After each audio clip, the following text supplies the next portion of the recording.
भगवान श्री स्वामींच्या आणि गोविंद प्रभू या द्वय अवताराच्या मध्य काळामध्ये या ठिकाणी जी व्याख्यानमाला आयोजित करण्यात आली 11 वर्ष मला या गोष्टीचा आनंद होतोय. श्रीराम साहेब यांचा आमचा 50 वर्षाचा पूर्णानंद होता. श्रीधर बाबा कपाटे यांचे ते मित्र होते आणि ज्यावेळी आम्ही जॉबवर यायचो बालाघाट असं कुठे कार्यक्रमाला गेलो कपाटे बाबांचा आग्रह असायचा की तुम्ही श्रीराम साहेबांकडे आम्ही जायचो. अतिशय विस्तृत धर्मचर्चा महानुभाव पंथाच्या उत्थानासाठी परिवर्तनासाठी समाजापर्यंत विचार पोहोचण्यासाठी असणारे एक श्रीराम साहेबांचे उत्तुंग विचार असायचे. आणि त्याचवेळी मग साहेब आम्हाला तळोदीला घेऊन जायचे. तळोदीला त्यांच्या भगिनी सुंदराबाई होत्या आणि मग त्यांची एकच इच्छा असायची बाबा श्रीराम साहेबांना मी शिकवलाय आणि हा उपदेश आला पाहिजे. उपदेश घेतला तर मला अधिक आनंद होईल की बाईची इच्छा असायची. बाईना म्हटलं तुमची इच्छा पूर्ण होईल.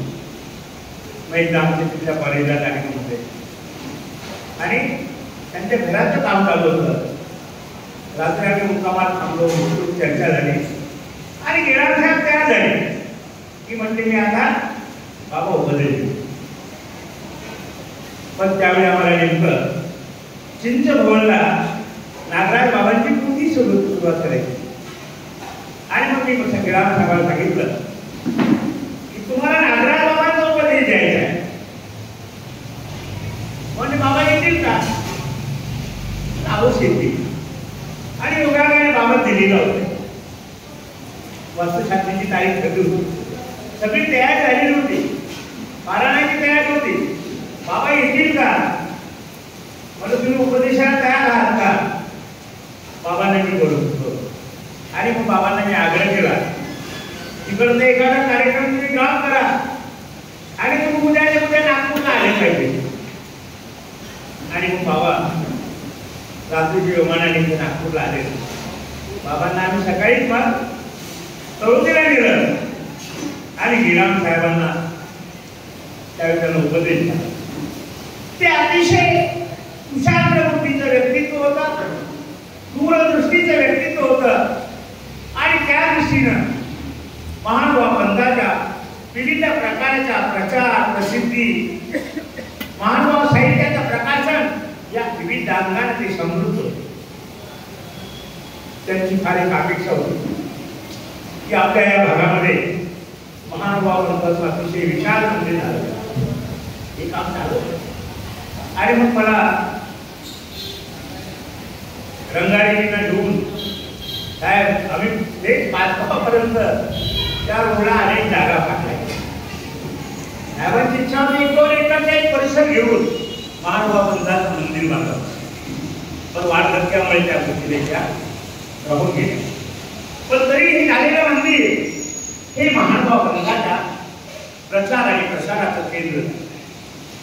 अतिशय उत्तम प्रकारचा कार्यक्रम या मंदिराच्या द्वारे व्याख्यानाच्या माध्यमातून प्रबोधनाच्या माध्यमातून सुरू असतो. ही अतिशय आनंदाची. आणि उन्मेषजीला भेटायला गेलो. त्यांना सांगितलं श्रीराम साहेबांनी उपदेश घेतला होता, शेवट घेतला होता. तसं मालतीबाईला सांगितलं त्यांच्या सुनबाईला की तुम्ही आता काही असलं तर सर्व गोष्टीची वारसा तुम्ही त्यांनी केलेले कॉलेज, त्यांनी केलेल्या संस्था, त्यांनी कमवलेला पैसा यांचे वारसदार तुम्ही आहे. ज्या विचाराची त्यांची बांधिलकी होती, त्या तत्वाची बांधिलकी होती, त्या पंथाचे आम्ही झाले पाहिजे. आणि त्यावेळी मालतीबाई लक्षात तयार केली आम्ही जरूर पुरं करू बाबा इच्छा.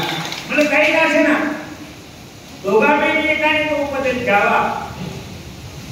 मासे पाण्यात राहतात म्हणून लोक पाणी करून सोडतात. तुम्ही समाजात राहता म्हणून चांगले धर्म सोडायचा, चांगलं गुण सोडायचा हा कुठला विचार आहे. आणि म्हणून म्हणतात तुम्ही ते पाळलं पाहिजे. तर तुम्हाला ती परंपरा असते की नवीन पुढे प्रवेश करत नाही. म्हणून त्यांनी सुद्धा त्यांनी मला मान्य केलं की बाबा अधिकाधिक संपर्कात आलो, आम्हाला व्याप असतो, मी चालू द्या ना म्हटलं, ते चालणार नाही. दत्तात्रय प्रभूंचा अवतार जो आहे तो संपूर्ण विश्वात फिरतो. त्या दत्तात्रय प्रभूंचे एक वेगळे आपलं वैशिष्ट्य आहे. आता बाबांनी आपल्या गोविंद प्रभूंच्या विविध लीलांचं दर्शन आपल्या ओघवत्या वाणीनं आपल्याला केलेलं आहे.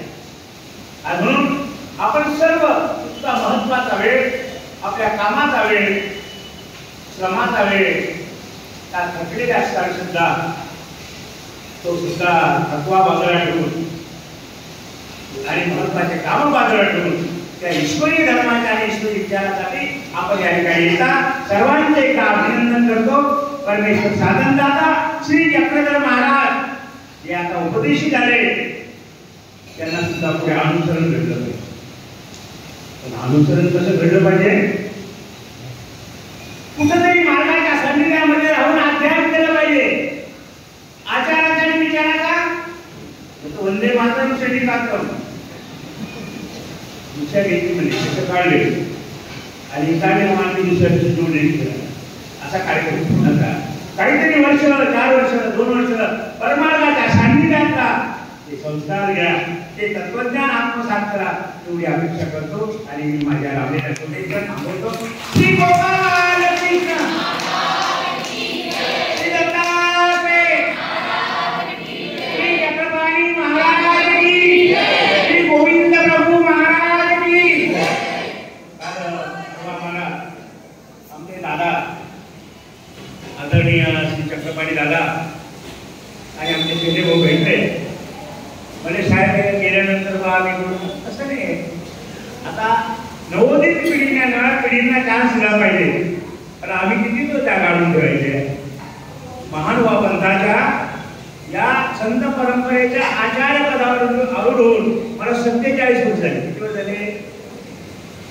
मग अजून किती दिवस म्हणून जागा लावायचा? समाजामध्ये नव्या पिढ्या तयार झाल्या पाहिजे, नवी काम करणारी माणसं तयार झाली पाहिजे.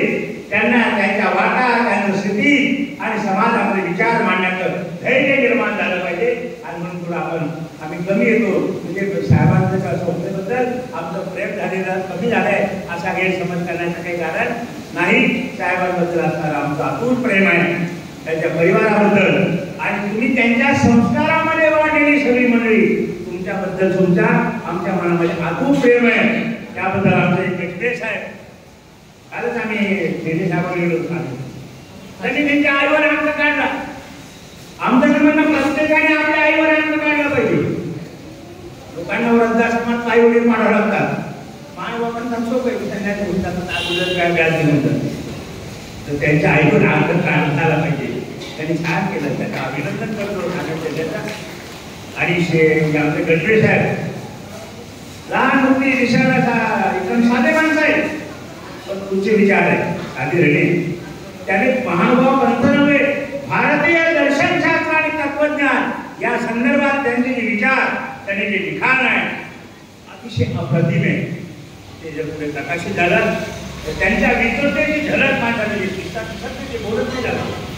अतिशय अप्रतिम भारतीय दर्शनशास्त्राच्या संदर्भामध्ये त्यांनी लिहिलेलं आहे. आमच्यासारखं वाचून सुद्धा विचारच करतो या माणसाला एवढी चिवटी, एवढी धावपळ, मानसिक कष्ट, क्लेश सहन करून कधी लिहिलं असेल या माणसाने लिहिलं आहे. त्यांचं ते प्रकाशित हो अशी अपेक्षा करतो. धन्यवाद.